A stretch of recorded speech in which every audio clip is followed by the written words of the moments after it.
Putin has no answer, and Russia never has an honest answer when asked why its army kills children in Ukraine, defeats schools and hospitals, and fights not for justice but for a blackout for a neighboring nation.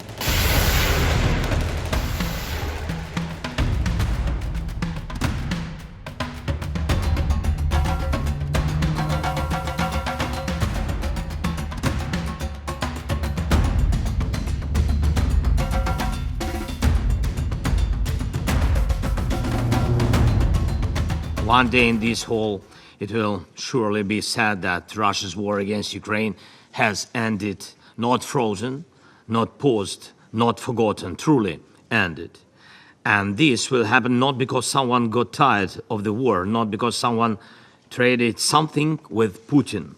Russia's war against Ukraine will end because the UN Charter will work. And we are defending what every nation would surely want to protect for itself, and what the UN Charter grants to all. And it is Russia that always has to lie to justify its war, not us. Russia cannot refer to the UN Charter to explain what it is doing against us, against Ukraine. Ukrainians are wounded and killed every day. Today, once again, Russian bombs hit residential buildings. Even an ordinary bread factory became a target. What's so threatening to Russia about making bread? Putin has no answer, and Russia never has an honest answer when asked why its army kills children in Ukraine, defeats schools and hospitals, and fights not for justice but for a blackout for a neighboring nation. From the very first second of this war, Russia has been doing things that cannot possibly be justified under the UN Charter. Every destroyed Ukrainian city, every burned village, and there are already hundreds and hundreds serves as proof that Russia is committing an international crime. Action is needed, and I'm grateful to all the nations that are truly helping in ways that save the lives of our people. Putin has broken so many international norms and rules that he won't stop on his own. Russia can only be forced into peace. And that is exactly what's needed, forcing Russia into peace as the sole aggressor in this war, the sole violator of the UN Charter. Some may ask how the United States or any other country helping Ukraine defend itself can criticize countries for providing military support to Russia. There is a profound difference. Russia is the aggressor, Ukraine the victim. Russia fights for conquest, Ukraine fights for survival. If countries stop supporting Russia, Putin's invasion would soon come to an end. If countries stop supporting Ukraine, Ukraine could soon come to an end. That's why all of us here have a responsibility to support Ukraine's call for a just and lasting peace to end Russia's war of aggression. A just and lasting peace must affirm the principles of sovereignty, territorial integrity, and independence. A just and lasting peace must preserve Ukraine's right to choose its own path, its own allies, its own future. A just and lasting peace requires Ukraine's full participation and assent. A just and lasting peace must support Ukraine's reconstruction and recovery, with Russia paying to fix the damage it's caused.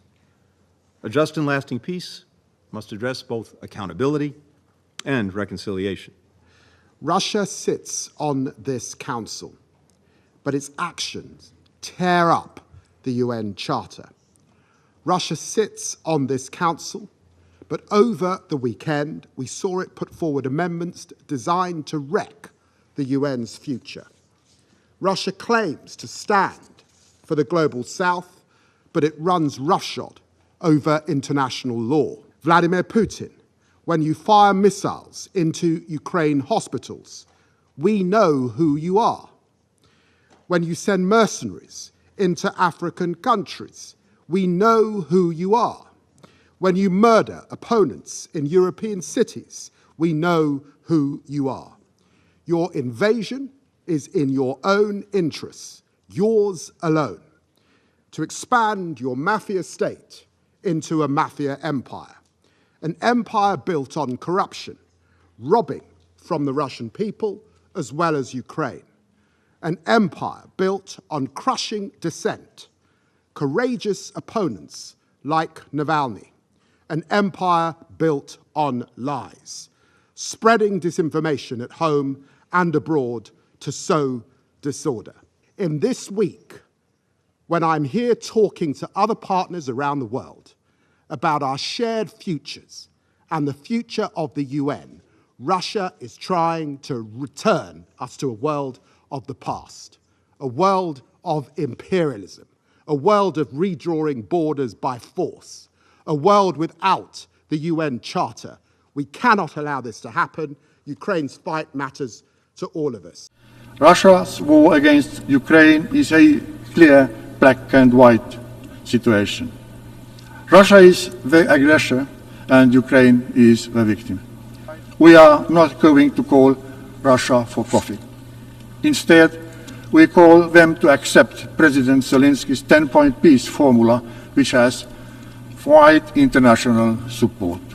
We demand Russia to stop cynically and shamelessly exploiting various conflicts to its own advantage by fueling contradictions in Africa, Europe, America, or elsewhere.